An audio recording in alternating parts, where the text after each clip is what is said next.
चुप्पा गरिदेन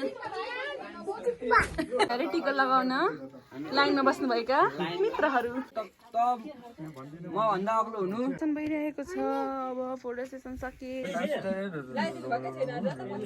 hello guys welcome back to my another blog after so long धेरै भइसकेको थियो मैले ब्लग पनि नबनाएको सो आज चाहिँ म विशेष विजय दशमीको अवसर पारेर ब्लग बनाउन गइरहेको छु। आज चाहिँ विजय दशमी 2082 असोज 16 गते।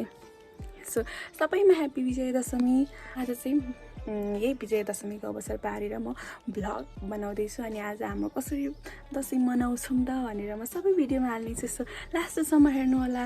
As you can see guys यहाँनिर चाहिँ हिमाल देखिन्छ बिहान बिहान कस्तो राम्रो अरू दिन चाहिँ देखिरहेको थियो। आज दसैँको विजय दशमीको अवसर पारेर आजको मौसम पनि यस्तो भएको छ। सो यस्तो मौसमले चाहिँ दसैँको भाइ चाहिँ अलिक दिँदैन जस्तो लाग्छ मलाई। यता आइ भन न हाई यता यहाँ हेलो गाइस भन तिमी नानी उनीले चाहिँ मलाई अस्तिदेखि भ्लग बनाउनु भन्दै थिइन्। सो मैले चाहिँ आज उसको रहर पुरा गर्न भ्लग बनाएको छु। हेलो भन सबैजनाले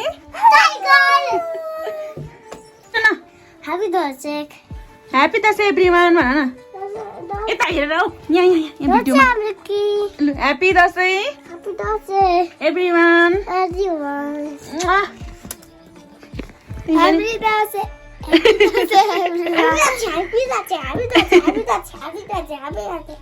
दसैँको मौसम अनि पानी रमझम यस्तो पानी परिरहेछ यस्तो हिलो भइरहेछ बाटोघाटो सबै दसैँ लागेको हो कि तिज लागेको हो कन्फ्युज। गाउँघरमा चाहिँ यस्तो पानी पऱ्यो भने बाटोहरू यस्तो हिलो हुन्छ हिँड्ने अप्ठ्यारो हुन्छ। त्यही पनि अब हामी रेडी भएर दसैँको लागि रेडी हुने टिका लाउन। We are ready for टिका। यता हेर साबी अनि यता चाहिँ हामी रेडी हुँदा हुँदै टिका लगाइसक्नु भएको छ। हल्ला खल्ला धेरै हुन्छ हाम्रो घरमा धेरैजना भएर अब हामी बल्ल घरतिर टिका लाएर बल्ल घरमा टिका लाउन आउने।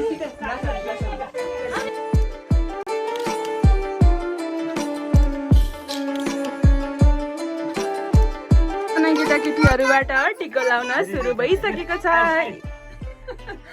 आशिक पनि हेर्नु आइन्दो नसुरते हुन्छ फोटो खिच्न फोटो खिच्न अरे टिका लगाउन लाइनमा बस्नुभएका मित्रहरू अनि यता चाहिँ टिका लाउने क्रम जारी छ। कोही टिका लगाइसकेर राम्रै राम्रै मान्छे हुनु भइसकेको छ।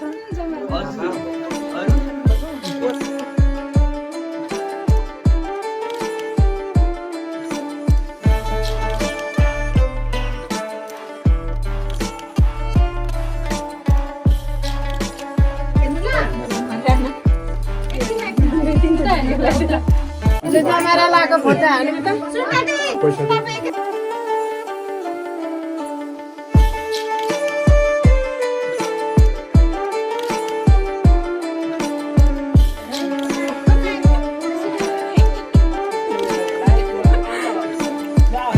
अलिक मेरो अनुहारै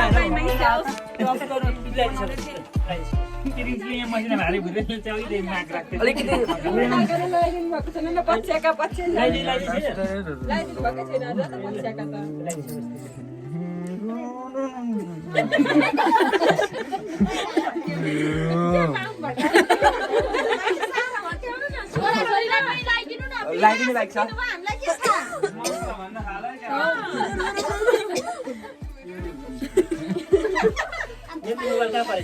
आशिक भन के भन्नु प्लिज। धन्यवाद। मेरो मोबाइल के छ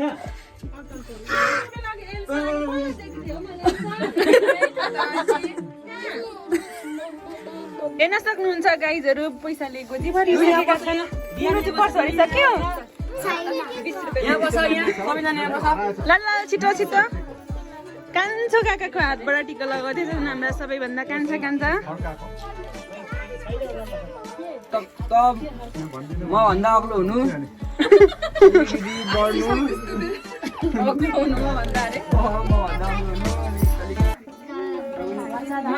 एक पार्टी त्यता